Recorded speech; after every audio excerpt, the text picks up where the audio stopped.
Welcome to Machine Builder Talk, the podcast where industry leaders, innovators, and visionaries in the industrial machine building world share their insights, challenges, and breakthroughs. Here are your hosts, Colin Cartwright and Craig Henry.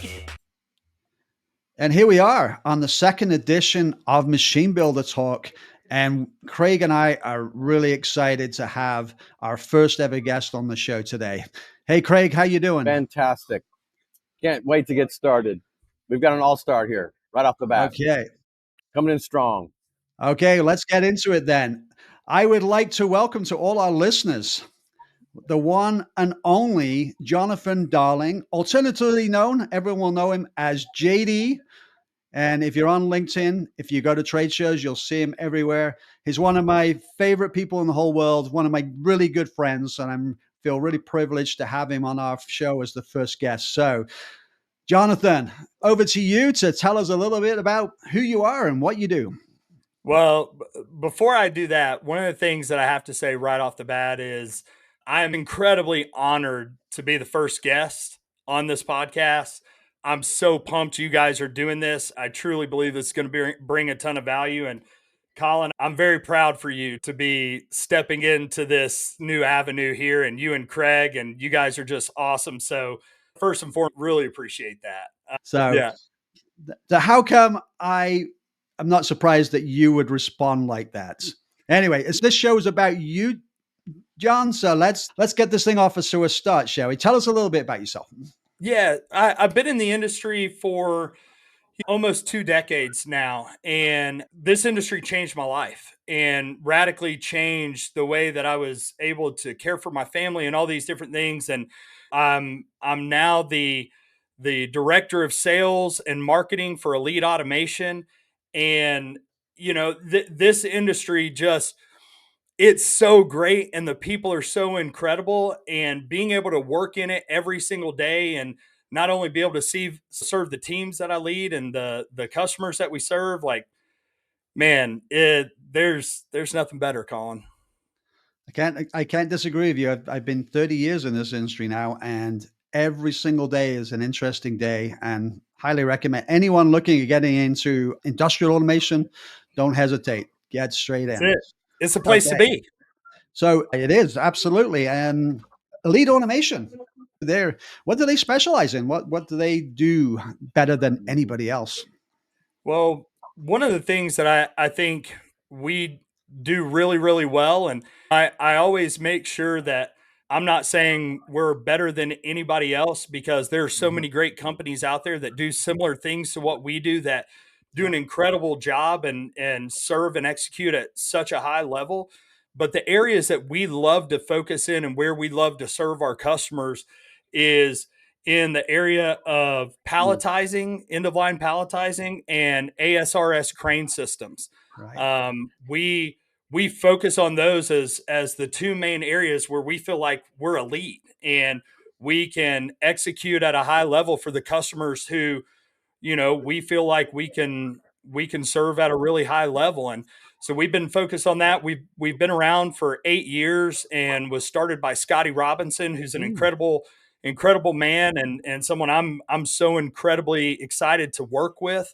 And, you know, it's only been a few weeks now, Colin. Like we talked about that. There was some changes that happened, and you know, it's being able to come here. I've known this group for a while and have been connected with Scotty and a few others for about a year and a half now, and being able to come on board, and not to steal a quote from LeBron, but to bring my talents to Salt Lake City and by way of Knoxville, Tennessee. I'm really excited to help take us to that next level. Brilliant. I can't wait to see what you and your team are going to do. So that leads us into what led you into the automation and machine building industry in the first place? Accident. I really, calling me really well, and Craig, we've been getting to know each other since we met a few months ago at Pack Expo, and I had no clue this industry even existed. I was an exercise science major in college. I went to Ball State University. Chirp, chirp, the Fighting Cardinals, fiercest robin-like bird in nature. And I wanted to be a strength coach. Coaching is my heart. I truly believe in the potential of others and being that person to help be that catalyst of belief in their life. And when I was working in the fitness industry right out of college and training athletes and then running fitness gyms, and my wife and I were living in Birmingham, Alabama, actually. And my best friend from seventh grade in Indiana had taken a job at a packaging and janitorial supply distributor in Knoxville, Tennessee. Oh, Okay. And we would travel up to Knoxville quite a bit. And he called me up one day and said, "Hey, JD, you want to come and sell toilet paper and tape?" And I thought that sounded like a really crappy job. No pun intended, but that was I'm kind of a jokester. So that was my initial response, but um, took that opportunity to get into B2B sales. And through that time, just found a love and a passion for packaging and moved into working for a company called Landtech in 2015. So Nice. making stretch wrappers and all that.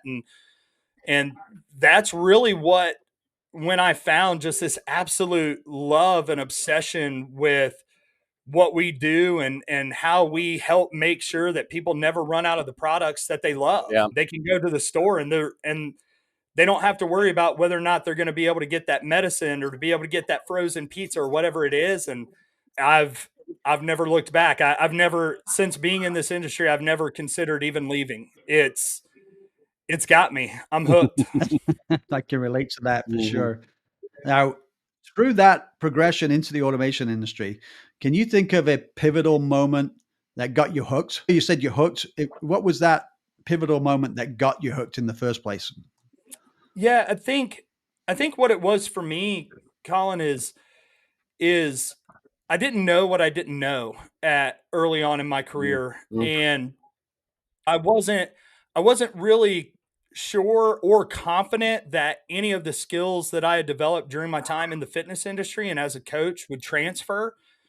But when I really started kind of getting into my groove of things a little bit, I realized that going in and being able to work with customers and be really, really curious and ask a lot of questions to get to understand them, I started seeing how everything I had learned about developing athletes and understanding where they are, where they're trying to get to, and how I could kind of help create those roadmaps.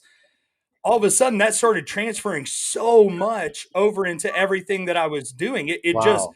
all of a sudden, that light just clicked for me, and I was like, oh, I get to help people accomplish their goals. It may not be fitness goals anymore. Now it's their goals in their role or what they're trying to accomplish as an organization so they can serve their customers. And it really shifted my perspective on how I was going to be able to make an impact in this industry and to meeting the people, Colin. Like, I don't know. I going into a manufacturing plant and meeting all the people that work the floor, work the line, that help run the facility, getting to hear all of their stories. I just knew this was where I was supposed to be. And at that point, it was all gas, no brakes, man. I was full in, ready to go. You're funny you say that because there's a famous story about the space program that John F. Kennedy put into place. And there was a group of people touring the NASA headquarters, and they were nowhere near putting a man on the moon at this point. But there's a guy sweeping the floor, pushing a broom, and one of the executives said, "So what do you do?" He says, "I'm helping put a man on the moon." and it was just such a powerful answer from somebody that every person counted in that program. And I love your perspective that going into a manufacturing facility, it consists of so many different personalities, so many different backgrounds, and everyone's working together for a common goal. And as you said, the machines are a huge part of that, and keeping them running, upgrading them, repairing them, getting them back up and running when they break down, because they tend to do that sometimes. And it's something I think you're really passionate about. And it was going to lead into a question that Craig has. I think I could actually jump ahead because I know JD well enough that I'm imagining it's not so much the technology, it's the people. Am I right? Am I on the right track here? Where developing people Yes, sir. seems to be Yep. your mission. And I want to deep dive on that for just a second. I see your posts. I see you have a great following on LinkedIn, and it's usually not about whether this input is NPN or PNP. It's not about necessarily AI. It's about developing people, and that has been inspiring to me. So I wanted to insert that. But tell us. You very much so nailed it, Craig. You know, I can think back. I've never actually shared this on a podcast, by the way. So you guys and the listeners will be the first time that I've really shared this. I've always had this kind of calling in my life to serve people. My favorite superhero is Superman ever since I was a little kid. And there's always been this idea that I felt like my life was meant for the service of the greater good and the serving of people and for a long time, even before I got into the industry, Craig, I was in the fitness industry and I had applied to be a police officer when I was working to be a police officer in Birmingham. And because that pull was so great, I chose not to go into the military and get married instead. That was a conversation my wife and I had at one point. But there was always this need that I felt like everything that I was about was supposed to be about other people. And it weighed on me so much because I know I'm not a superhero. I know I can't save everyone or serve everyone. And there was always this dissonance in how I was approaching my work and what I thought I would do in my career. And what gets me out of bed in the morning is my faith is a big part of that, and realizing that there's something greater than me. My being the best husband that I can be, the best father that I can be, and then being the best man that I can be to serve the people that I've been awarded the opportunity to have in my life. And I view my customers very much so as that. It really is this. I hear people talk about it, and it's almost hard for me to explain it. It's just this absolute obsession with helping people be able to see that they have this incredible potential to achieve great things.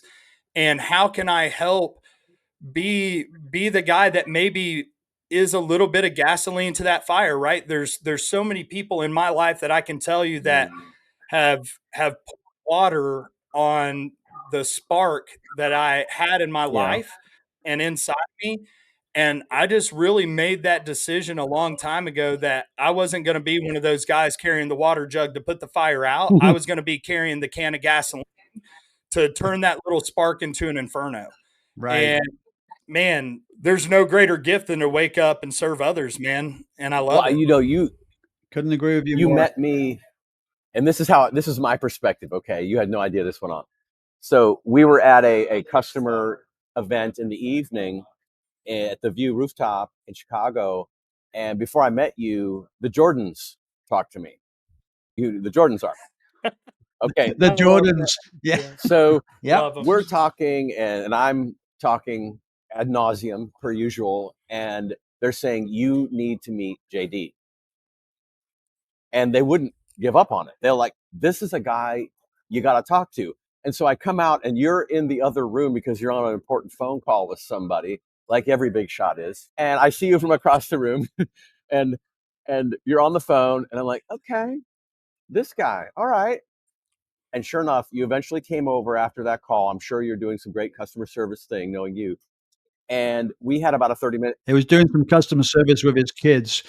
Yeah. More important. Very much so. And then, and then you came in and we talked for about 30 minutes and everything you were talking about, I aligned with your customer obsession and everything else. So just a little background on how we had interacted. Colin knows you for much longer, but ever since then, I hooked up, watched you on LinkedIn. And when Colin mentioned that as we came up with this idea, hey, we're going to get JD on, I was like, yeah, slam dunk. It may be downhill from here, is what I'm saying. I know. We've set the bar really high for guests. This may be it. It's going to be one and done, and we're going to shut her down.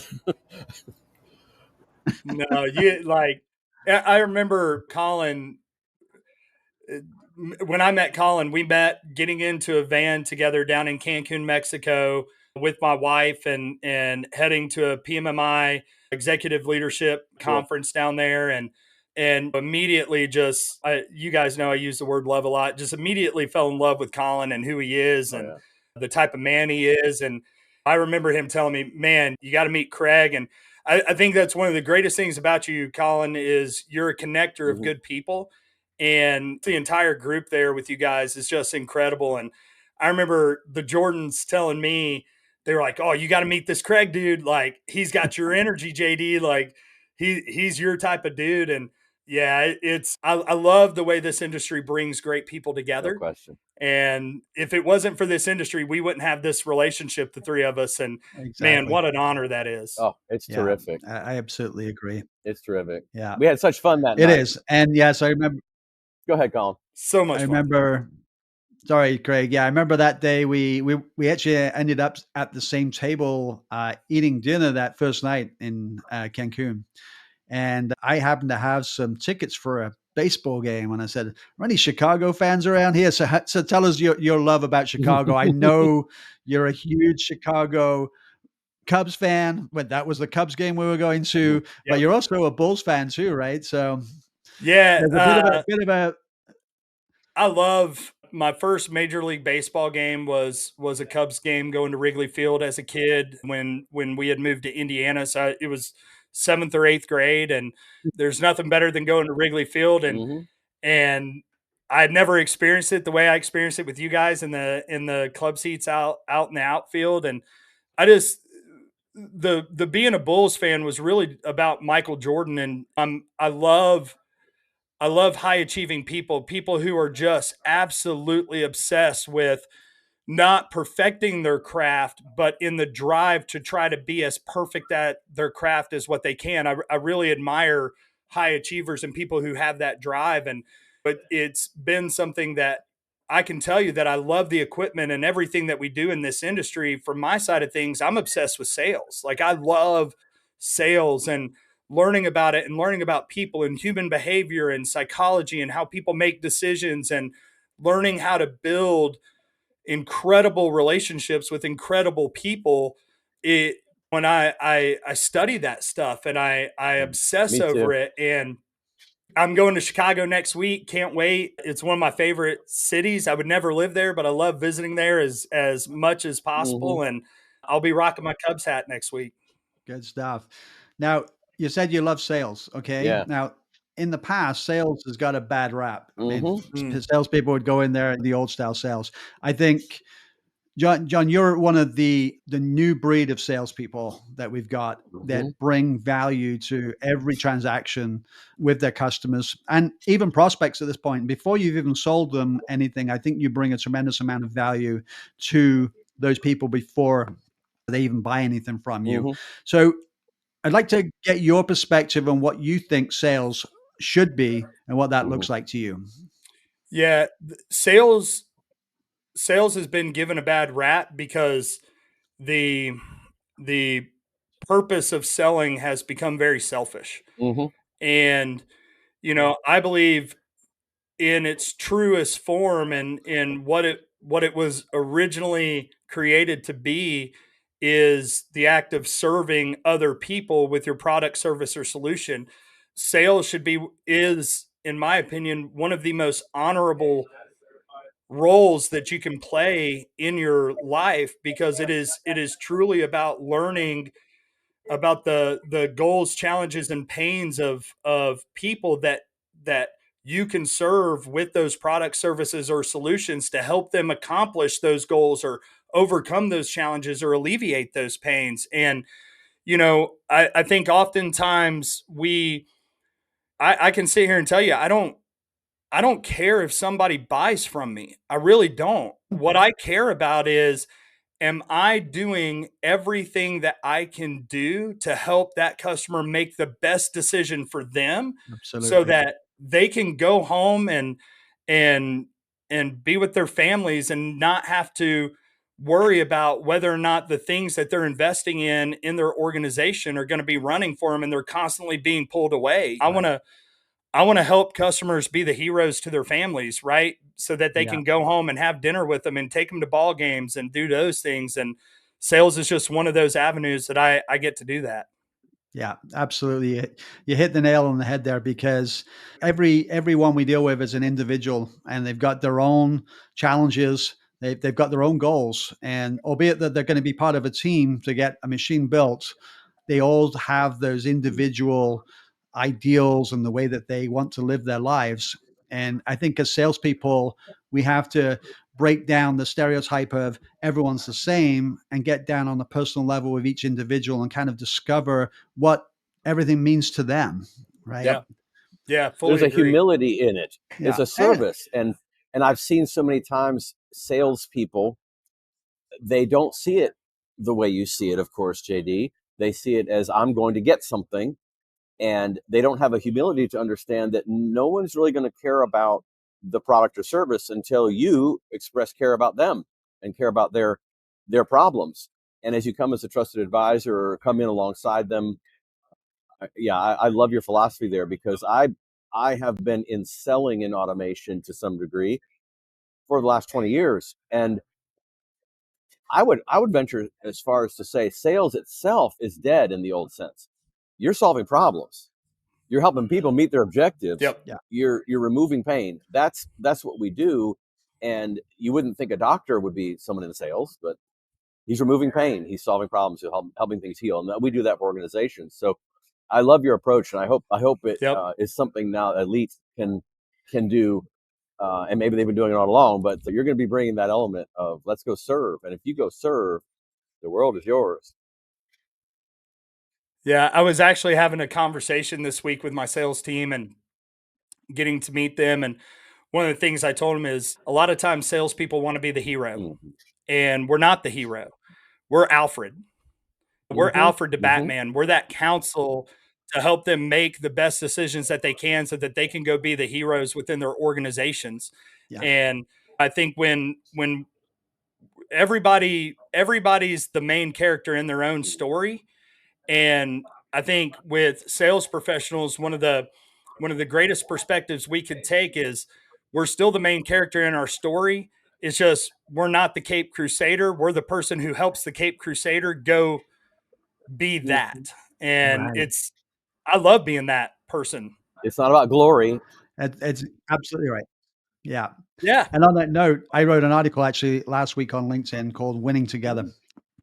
And it was all about how suppliers working with their machine builder customers can help those machine builders grow by not necessarily being a product pusher or a low price bidder. There's a lot more to it than that. But anyone listening to this, want to go and check that out, check out LinkedIn. Now, I want to quickly move on to some of the challenges and industry trends that we're dealing with now. What do you think, or what do you see as some of the biggest challenges machine builders are facing today? I think it's really easy, Colin, to go to some of the numbers and metrics around labor and all of that stuff, which is a challenge for everybody. It's a challenge for our customers. It's the challenge for those of us who build equipment and build systems and all of those things.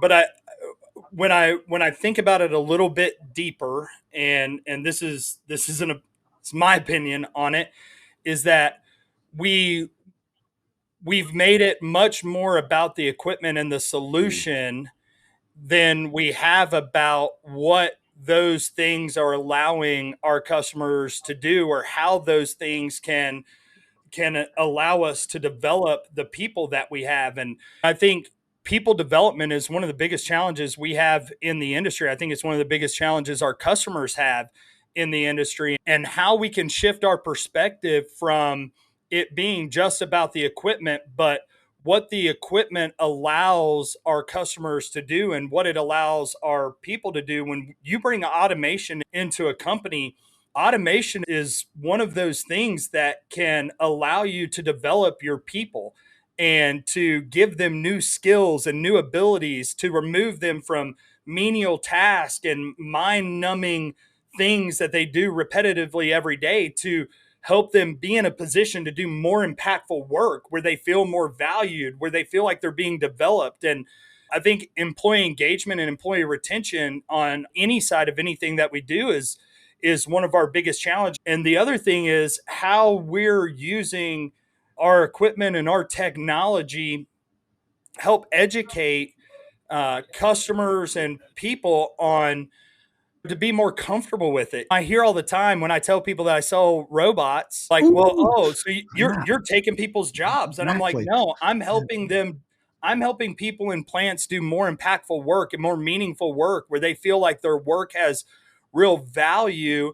And when people feel valued, they go home and their families feel more valued because they're not searching for that value in other places. They get to do it in a day-to-day basis. I think there's a perspective shift that's needed. And when that happens, companies will see that their equipment and everything that they're making becomes so much more in demand because it means so much more to the people in the plant who that equipment gets to serve. Yeah, I hear you. And you're absolutely right. There is a perspective from the outside when you're in the automation industry. You talk about your robots and automation that, oh, you're putting people out of jobs. And when you're on the inside here, you can see that we're improving people's lives and we're making things easier for them. And I think probably more interesting because, as you said, if they're doing those mundane tasks day in, day out, um, it's not a pleasant thing to do. And getting them into another area of a variety, even just doing different projects.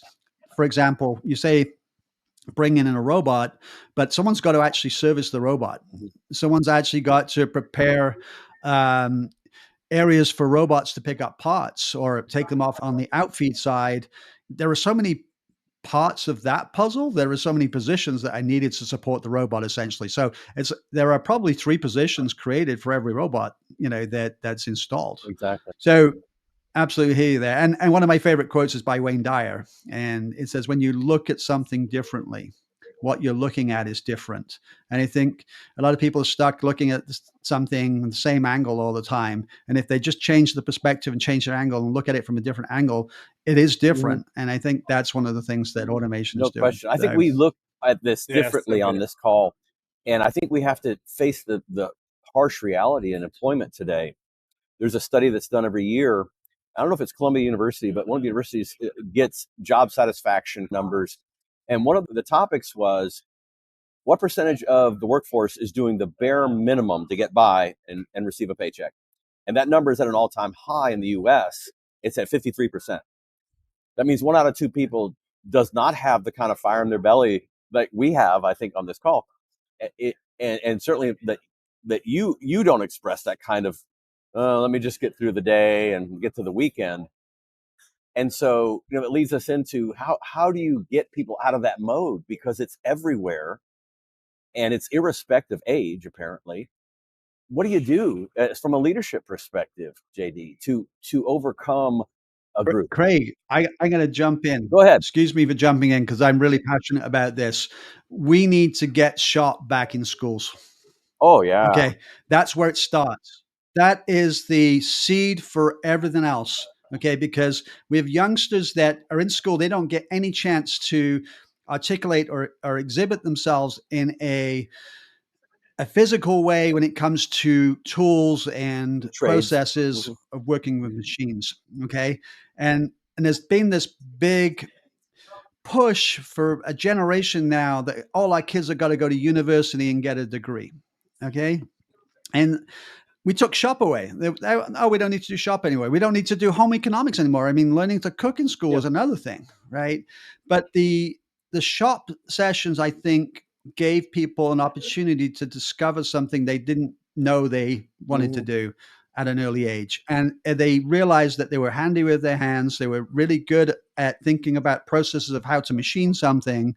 And it led to an apprenticeship and a skill, which is where we're missing now. Someone made a mistake in killing shop at school, and that's caused a big problem now. Agreed. I think we introduce shop again, then I think we can start solving the skilled labor shortages that we're having, not now, but in a generation from now. And Colin, and I agree. Sorry, and I about that. No, I love it, and it's so true. I can look back, and when I moved to Indiana in 7th grade, at Driver Middle School in Winchester, Indiana. We at that point had an incredible shop teacher. His name was Mike Fitzgerald. And I remember one of my favorite things that we would do in Mr. Fitzgerald's class. He would laugh if I called him that. He tells me to call him Mike now. I can't. He's Mr. Fitzgerald. I remember making robots with popsicle sticks and little syringes and using air or using water, right? And I love that. I love that. I still remember making the project and working on picking up a pencil with my little robot that we created. And I look back on that, and that was something that I had so much joy in as I got into high school. Being in shop was like where the weird kids went, right? Yeah. And I just remember always being steered away from it.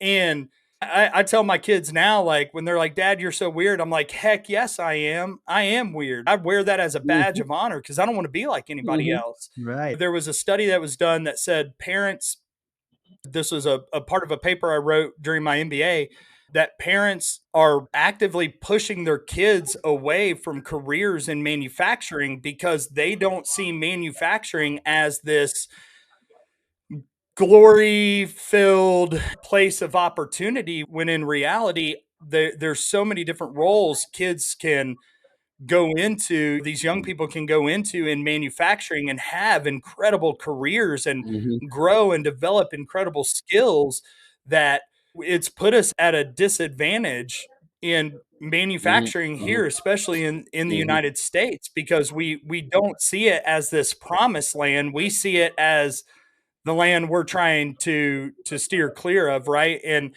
I believe if we bring that passion back, and I think there's a lot of people doing a great job of that in career opportunity in manufacturing and all the different avenues you could go into, whether it's marketing, finance, machine building, engineering, programming. You could just go on and on. And I've heard stories of working at Landtech. Gina, who was the plant manager at Landtech for a long time, she had been with Landtech for 25, 30 years, and she started as a forklift driver. And when I was there from 2015 to 2021, she was the number 2 in charge of all operations at Landtech. And she started as a forklift driver. And there's just so much opportunity there. And I think if we start changing the narrative a little bit and changing that perspective and bringing more of that overall perspective to what manufacturing has to offer, I think that's where us as leaders and people who are passionate about this industry, I think that's where we can play that little part in helping shift that perspective and bringing that visibility to what's possible in this type of work. Absolutely. Hey, Craig, I think you've got some questions. And just for the listeners, the normal procedure is Craig and I would alternate our questions, but he's in this place that's got a really bad microphone there. Sorry. He ended up going into a meeting really late. So, Craig, I'm going to hand over to you for this next section. I think you wanted to talk Absolutely wanted to talk about leadership because I think it's vastly scarce in all of business. And I'd like to hear your perspectives on it, JD, because you clearly are not a lone wolf out there just trying to go and make sales or make customer relationships. You're building teams, you're leading teams. What is your philosophy regarding leadership, and what do you think might be unique about your approach? Yeah, let me hop on my soapbox here for a minute. I believe leadership is love. A lot of people have in my life called me the love and leadership guy, and that's because I believe in it wholeheartedly, that leadership is our ability to love and care for people who have been put in our stewardship. And Bob Chapman, who is the owner of Barry Waymiller, he wrote a book called Everybody Matters.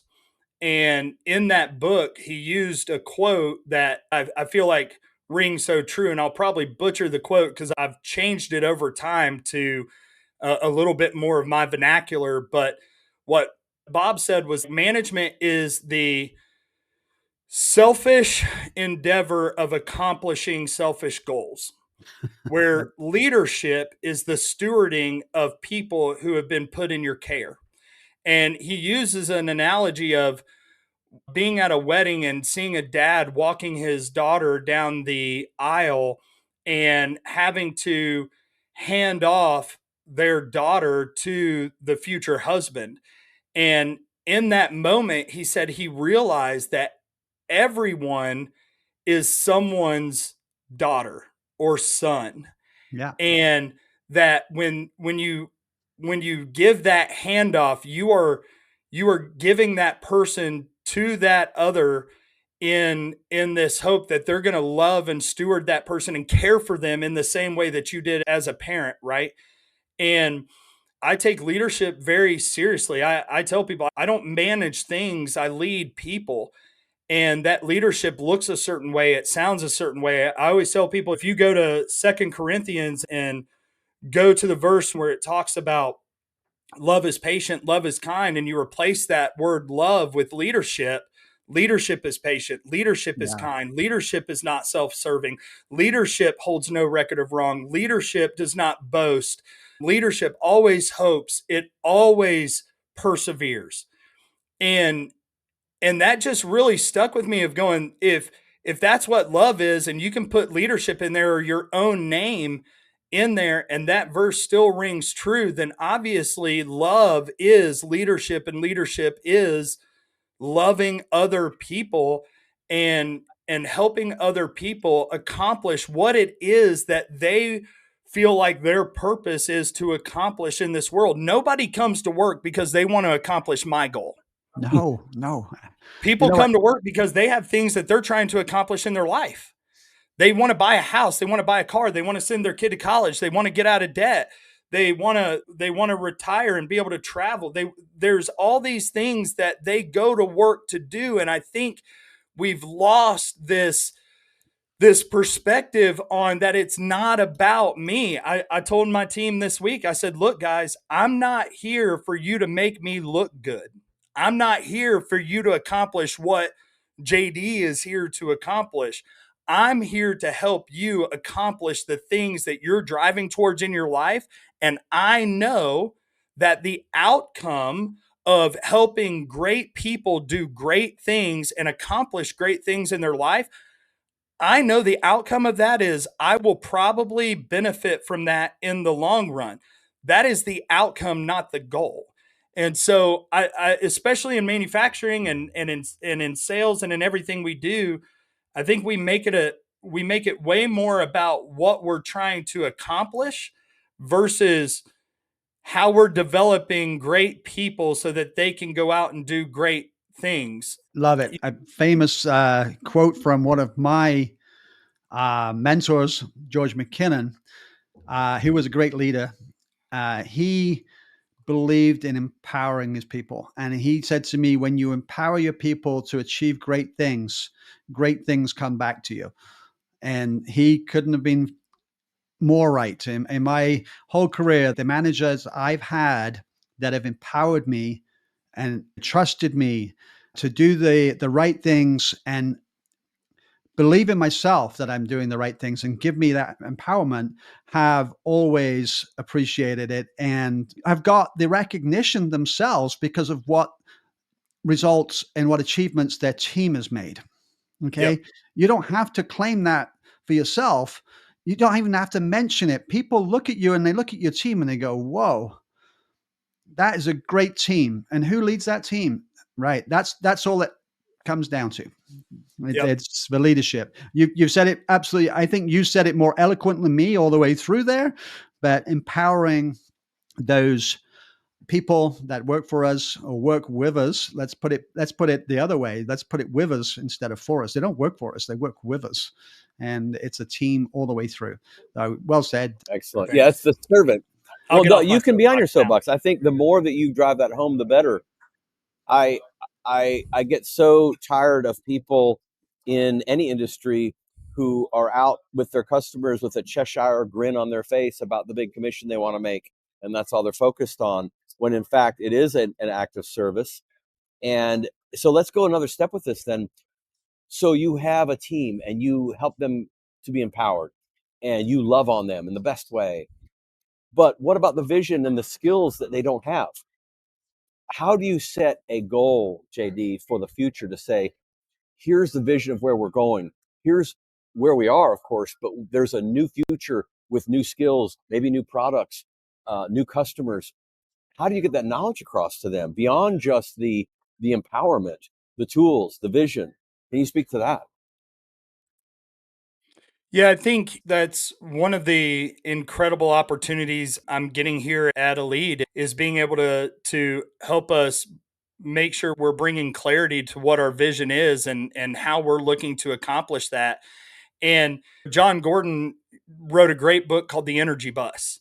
Yes, And yes, great book. he talks a Yeah. lot about you've got to be very clear on where the bus is going and give people an option to be on the bus or to not be on the bus. And here's what I'll say is that not everybody is going to want to go where you're wanting to go. And that's okay. There's nothing wrong with that. That happens. So the goal then becomes are we doing everything as an organization to make sure that the vision and where we're going is clear? Are we connected with our people to where we understand are there areas that that they have that drive and that want to develop? And the more we're connected with our people, the more we can understand where us as leaders can help guide them and help them identify maybe some of those gaps in areas that they feel like they're not developed, they're not ready, and help give them the confidence that we're going to be there beside them to help them develop those areas, right? And anytime a vision is created with the company, there's all these consultants out there and all these people who go through and they develop the mission and the vision and the core values and all of these different things. I think we miss the why those things are important. I think we look at the people that we get to steward in organizations and we make very quick judgments based on biases of what we think, and we're not really digging into the people side of it and identifying superpowers that people innately have, and instead of focusing on the areas that maybe they aren't the greatest in, focus on the areas that they are really great in and how we can develop those areas, because that's what's going to bring more passion and energy to the organization, and they're going to want to be on that bus. Right. And Yeah. if somebody doesn't want to be on the bus, it's not a contrite thing where it's like, oh, you don't want to be on our team. Okay. But like, I remember a leader in my first role in packaging distributing. He said that when somebody was leaving the company or looking to take a new job, it was like, well, good riddance, and we don't negotiate with terrorists. And I look back on that now and I think, what an awful way to Absolutely. look at your people. Our people aren't terrorists. Like, we are surrounded every single day by the world's greatest resource, which is people. And yet we don't treat them that way. And so I think the more we can learn about people and the people within our organizations and identify those areas that they want to be developed in and they have a drive towards, and then identify the people who may not want to be on the bus, and instead of cutting them off like they're terrorists, look at them and be like, hey, maybe there's another place where you're a better fit, or how can we help you find that next company that you can go and impact? Exactly. They just need to find the next bus that may be the one for them, going to the destination they need to go. And just getting back to that point, I had a CEO that actually made a point of calling me because I wished someone luck in their new position after they'd left the company I was working for. And he told me, we don't do that. We can't wish them luck at our competitors. And I said, you really called me to tell me that? That's really small. That's going to make them a better life. Yeah, we mentioned the Jordans, and they were on my previous team at Robex, now Aceta, and I told them from the very beginning, I told them through the hiring process, look, I'm not ignorant to the fact that this may not be where you work forever. Yeah. And I'm okay with that. And I want them to be able to come to me if they get an opportunity. I want them to be able to know that they have somebody that they can trust and that they value the feedback, and let's talk about it. Let's make sure it's going to be the best fit for you. Because here's the thing. I don't know about you guys. I coach 14U softball. It's not fun beating a crappy team. It's No, not fun no. beating a horrible team. In sales, I don't like going out and winning the opportunity to serve a customer against competition that is mediocre or okay. I want to go out there and I want to beat the best of the best. And if that means somebody I've been able to have the privilege of helping develop goes somewhere else and they take that ripple effect to the next company and that raises that bar of execution or that bar of service at the company and we're competing against each other, man, let's go. I want to compete against the best. And because I know when we're all at our best, our customers are going to be getting the most incredible experience that they ever could get.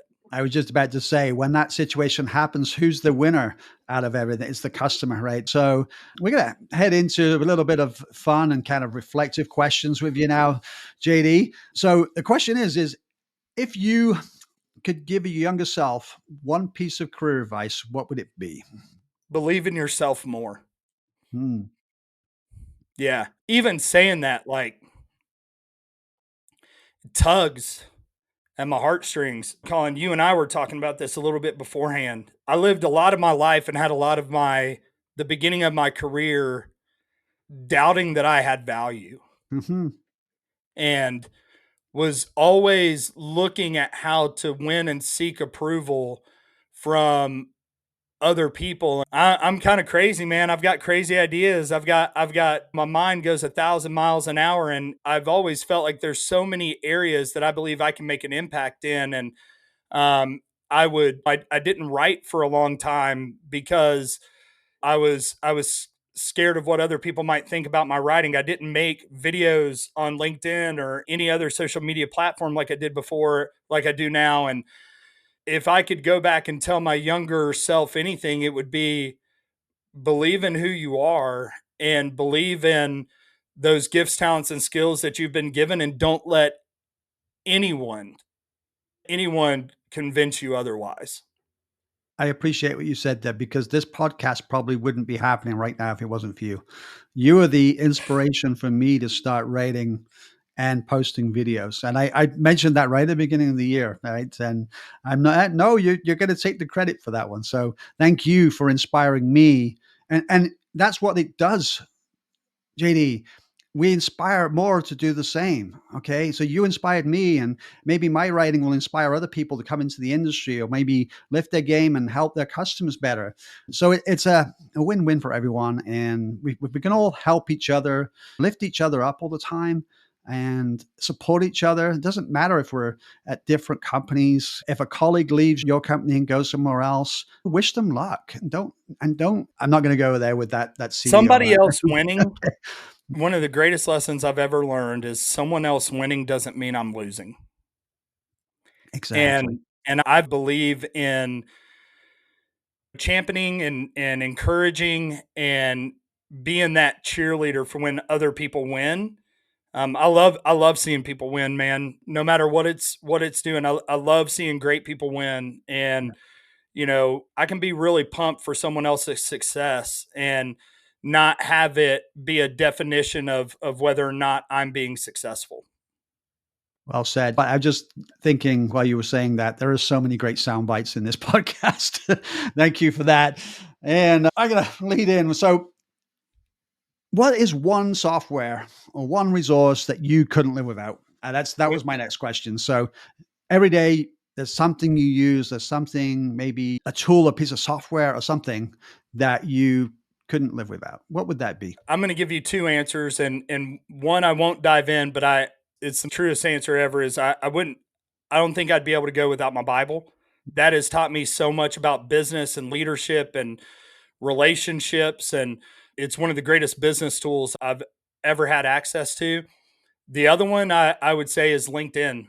The relationships, LinkedIn, it's a social media tool. And social media was originally created to connect people socially and to help people build relationships and drive connection. And I would say I've met some of today, some of my closest friends and people that I know care about me and I care about them and their families. And it's become one of those tools that I 100% know that I would not be where I am in my career today if it wasn't for relationships on LinkedIn. Like, let's be honest, Colin, and I'm okay with sharing. I've not openly shared this yet publicly. I'm working on it.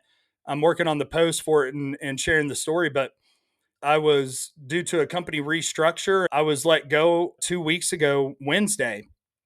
And because of LinkedIn, 22 hours later, I had a job offer in my email from a lead. Yeah.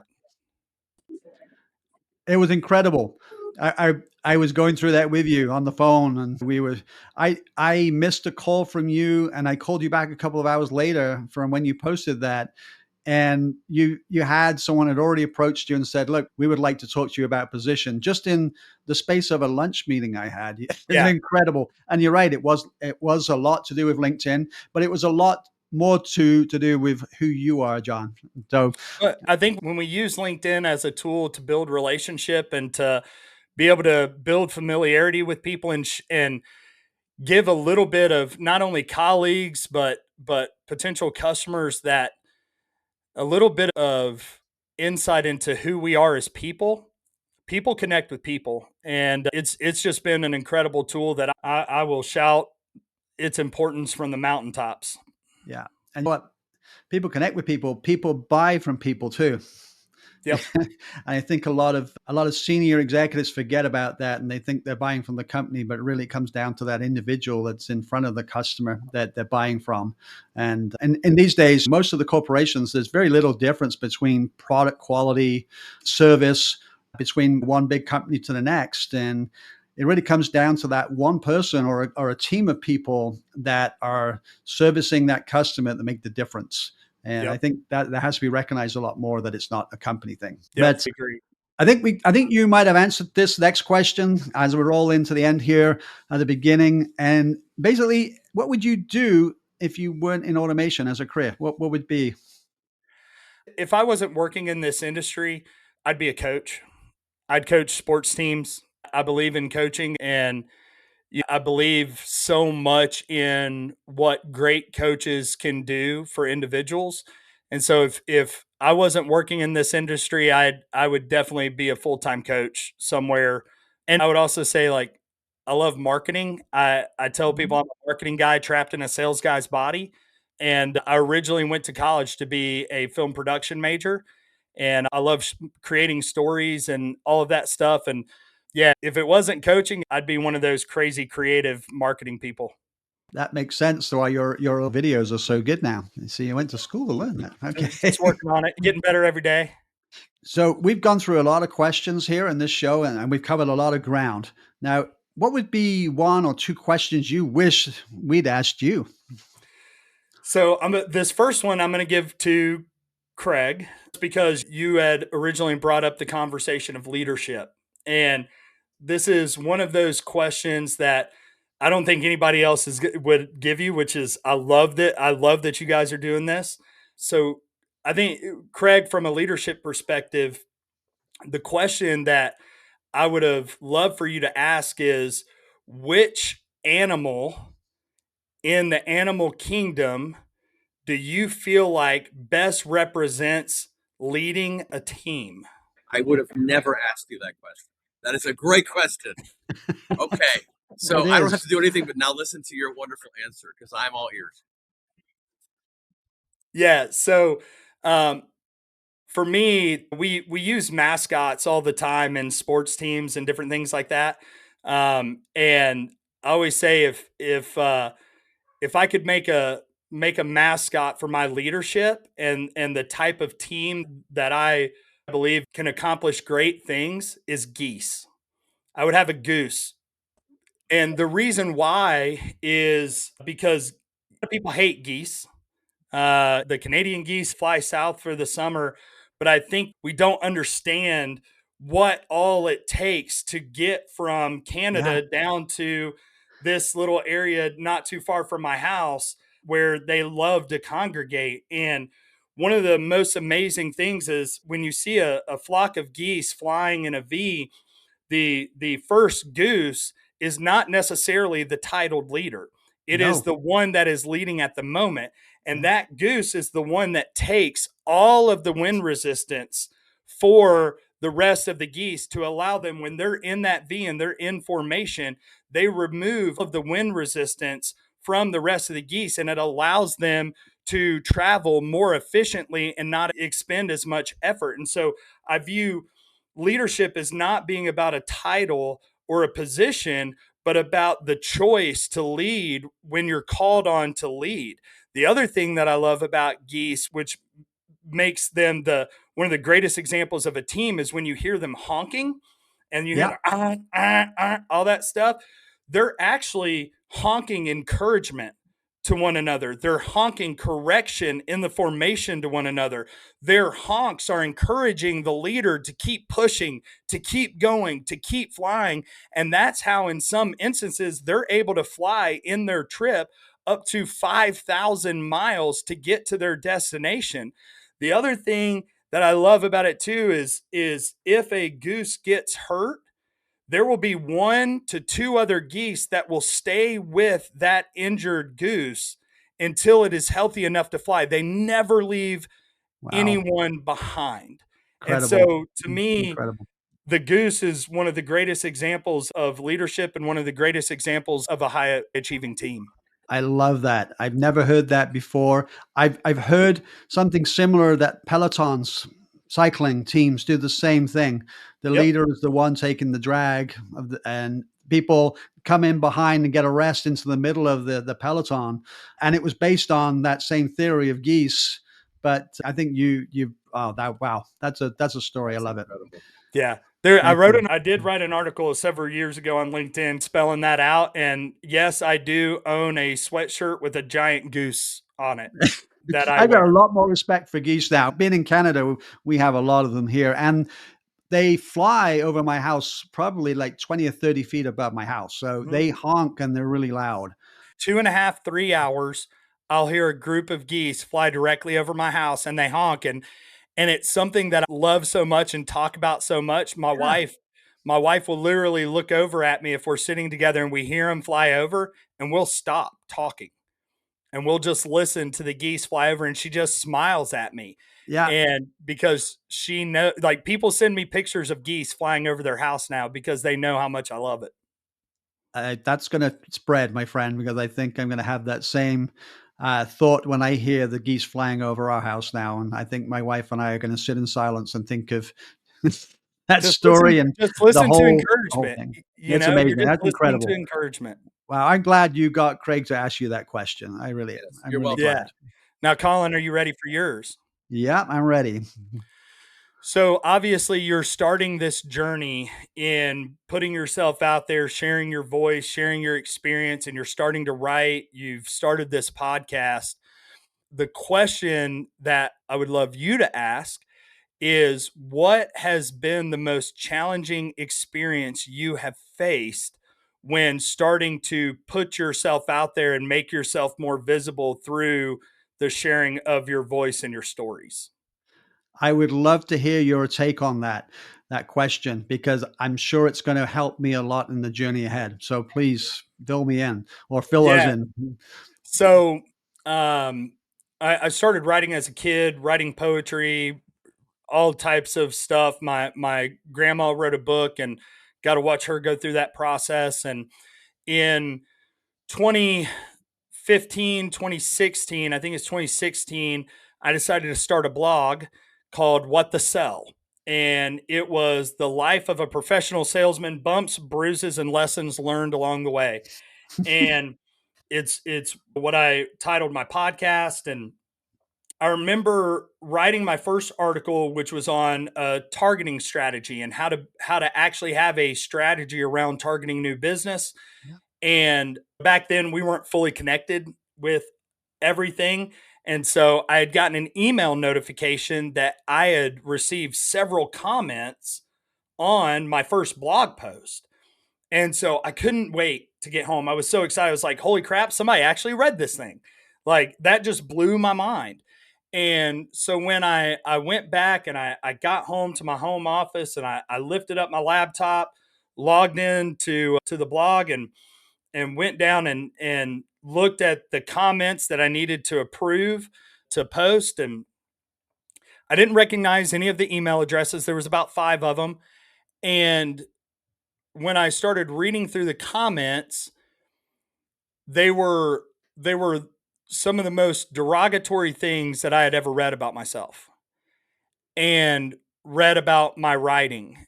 And come to find out, several of the C-suite leaders of the distributor that I had left working for to go to Landtech had made up fake email addresses and were writing those comments on my blog posts. And this continued for quite a while with almost every post that I put out. And I remember thinking to myself, I'm just going to stop. I'm not going to write anymore. What's the point? I'm just getting made fun of. And I remember being so excited for those first comments and then reading them, feeling the lowest of low from that highest of high. And that's when I really had this realization, especially around leadership. It's when I became so passionate about leadership is that these were men whose lives I wanted to emulate. I wanted to emulate their careers. I wanted to be like them. I thought they were people who actually cared about me. And it just became this absolute obsession with really starting to dig in to understand what leadership truly was and what leadership truly is, what it should look like, feel like, what it should feel like when somebody else experiences great leadership, and being more about caring about people than caring about outcomes. And Yeah. it just really taught me that not everybody is going to be your cheerleader. Not everybody is going to support you. And it really made me start auditing my circle of who is allowed to speak into my life, who's not allowed to speak into my life, and hold that very tight and dear and audit that on a regular basis. But it also showed me that people are scared of change. And oftentimes people view others stepping out and sharing their voice as something that is this innate thing inside of them that they wish that they could do. They just don't have the confidence to do it. Mm-hmm. And I always love sharing that story with people, because when they're starting to do things like you're doing and sharing their voice and starting to be more present on social media, there's going to be people who don't understand it. There's going to be people who aren't supportive of it, who don't encourage it. And that's okay. Everybody's entitled to their own opinions, but Yeah. opinions are like buttholes, man. Everybody's got one and they all stink. You Right. know, that when you feel pulled to share that voice, however you feel pulled to share it, trust that. And the people who really love you, who really want to see you soar and know that potential's inside of you, bro, they're going to be the ones that pour that gasoline on it. Thank you. Thank you for that. I really appreciate that. And I really appreciate your support all the way through this journey so far. And I know I'm going to see Believe you in you, man. a lot more. We're going to, that's what we're trying to achieve here, is to see each other a lot more and work together more. And I'm so looking forward to that, JD. So we're wrapping up a little bit now. There's a couple of questions left. One is a thing we're going to ask every single guest on our podcast. And that is, at the end of the show, we're going to ask you to refer someone else that we should contact to get on the show. And essentially, you're giving us permission to contact them because you think they're going to be a great guest on the show. And that could be an ex-boss, an ex-colleague, it could be a mentor, or anyone else in your life. It could be anybody you think is going to bring value to our listeners, especially in this industry, the industrial automation and machine building industry. So have you got someone in mind? Yeah, I think somebody that I think would be incredible on this show, and somebody who I have kind of brought into the industry, that I recruited long ago into the industry, and now he's just absolutely crushing it, is a guy by the name of Derek Nave. Derek Nave works for Associated Packaging. He's on a little bit different vertical, but Derek is somebody who is just he's one of the greatest out there to do it in serving customers with anything from packaging consumables to equipment, and his customers love him. And I think he's somebody who he's been on a few podcasts, but he's somebody whose voice needs to be heard a little bit more, because the way he serves his customers is something I think we should all strive towards. Awesome. We will be hiring you to help us get in contact with Derek, and be excited to get him on the show. Make it. I'll connect you guys via text message and let him know that I've said he's committed to it. Fantastic. Thank you. Here we are at the end. And again, just to our listeners, I apologize for doing a lot of the talking on our side here today. Craig's audio has been pretty in and out, so he'll be participating a lot more in the next episode on the host side. Indeed. But JD, thank you ever so much for being our first guest. I think it's going to be a phenomenal episode when it gets aired, and I think there's golden nuggets spread throughout this episode. So thank you for that. Now, where's the best place for people to find Jonathan Darling? One of the best places is LinkedIn. That's my social media of choice. I'm on all of them and post a lot of the same content on pretty much every platform, but LinkedIn is one of the best places to find me and connect with me. And don't be surprised that if we connect, I got to catch up with a lot of them, but you're probably going to get a video message to where I introduce myself to you and say hello. So just be prepared. I was going to say, I remember connecting with you on LinkedIn and getting that video. Yep. So it's something I love to do, to just show people that, like, hey, I'm a real person, and I want to be more connected with you than get anything from you. So don't be surprised if that happens. Awesome. Well, that's a wrap, everyone. So thank you for listening. Please stay tuned. Don't forget to hit subscribe. And if you want to visit our website, it's machinebuildertalk.com, all one word. And we look forward to bringing more guests like John on the podcast next week. So thanks a lot for listening. Find us at machinebuildertalk.com and wherever you listen to interesting podcasts. We encourage you to subscribe and to reach out with your comments and questions. Until next time, make it great.